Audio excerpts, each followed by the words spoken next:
दोस्तों 17 फरवरी से 12th का एग्ज़ाम है। इसके बारे में मैं इम्पोर्टेंट बातें बताने जा रहा हूँ कि बच्चे आप अंदर जाने के बाद जो है आपको हड़बड़ाना नहीं है, घबराना नहीं है, स्थिरता रखना, धैर्य रखना। बहुत बार ऐसा देखा है कि बच्चे कमज़ोर होते हैं, फिर वो एग्ज़ाम में बेहतर कर जाते हैं, लेकिन जो काफ़ी अच्छे बच्चे होते हैं, टैलेंट होते हैं क्लास में, अक्सर कभी ऐसा होता है कि वो पिछड़ जाते हैं, एग्ज़ाम में मार्क कम आता है।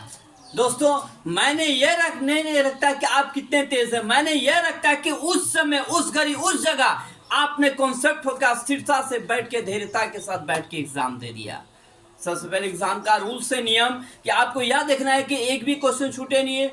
और दोस्तों सबसे पहले ऑप्शन वाले क्वेश्चन जो है उसको गोला लगा देना है, क्योंकि उसमें निगेटिव नहीं है और उसमें एक्स्ट्रा क्वेश्चन भी देता है। जैसे 100 क्वेश्चन दे देगा, 80 क्वेश्चन दे देगा और कहेगा 50 क्वेश्चन का जवाब देने के लिए। बहुत सारे बच्चे ये करते हैं कि 1 से लेकर 50 तक को काउंट कर लेते हैं, कहते हैं 50 के आगे हमको देखना है क्या इतना बना। लेकिन दोस्तों होता है क्या, आप यदि सारे क्वेश्चन को टच करते हैं तो आपका मार्किंग प्लस होगा, आप कंफर्म बनाएगा।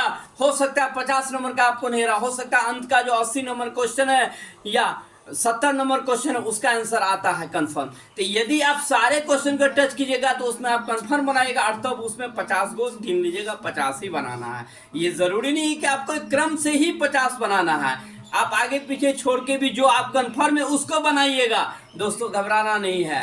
और जब आप ऑप्शन टाइप का क्वेश्चन को आप सब सॉल्व कर लीजिएगा दोस्तों, तो याद रखिएगा उसके बाद जो मैक्सिमम नंबर है, हाँ दोस्तों एग्जाम में विजय पाने का ये जबरदस्त रणनीति तरीका है कि आप ऑप्शन वाले के बाद जो है मैक्सिमम नंबर पे वार करना है। जो अधिक मार्क है पहले आप उसको बनाने का प्रयास कीजिए, ताकि किसी कारणवश आपका एग्जाम में सर दर्द हो गया, माथा दर्द हो गया, कुछ भी कारण ऐसा कुछ होगा या आपके पास टाइम नहीं मिल पाए, आप नहीं लिख पाए, तो आप यदि अधिक नंबर का बना लेते हैं तो आपके लिए प्लस पॉइंट है। दोस्तों याद रखिएगा 5 नंबर जैसे 7 नंबर 10 नंबर वो मैक्सिमम नंबर पे आप वार कीजिए। होता क्या है कि यदि आप मैक्सिमम यदि 2 क्वेश्चन छूट गया, सपोज कीजिए मान लीजिए कि 10 नंबर का 7 नंबर का था, 7 नंबर था, अब 7 नंबर का 2 को छूट गया आपको, तो 7 दूना 14 नंबर छूट गया।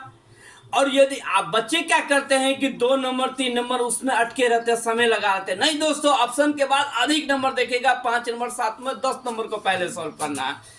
अब देखिए 7 नंबर का 2 को छूट गया तो आपको कितना का छूट गया, 7 दूना 14 नंबर का छूट गया। वही दोस्तों 2 नंबर का 2 नंबर, यदि 2 नंबरी क्वेश्चन 2 छूट गया तो 4 नंबर छूटा। कितना का अंतर है, 10 नंबरी 2 को छूट गया तो 20 नंबर छूट जाता, 7 नंबरी 2 को छूट गया तो आपको 7 दूना 14 नंबर छूट, और 2 नंबरी 2 को क्वेश्चन छूट गया तो 4 नंबर ही छूटा।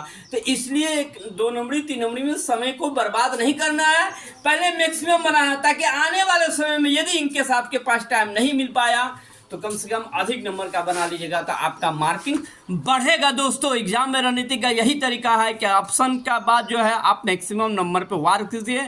थैंक यू दोस्त।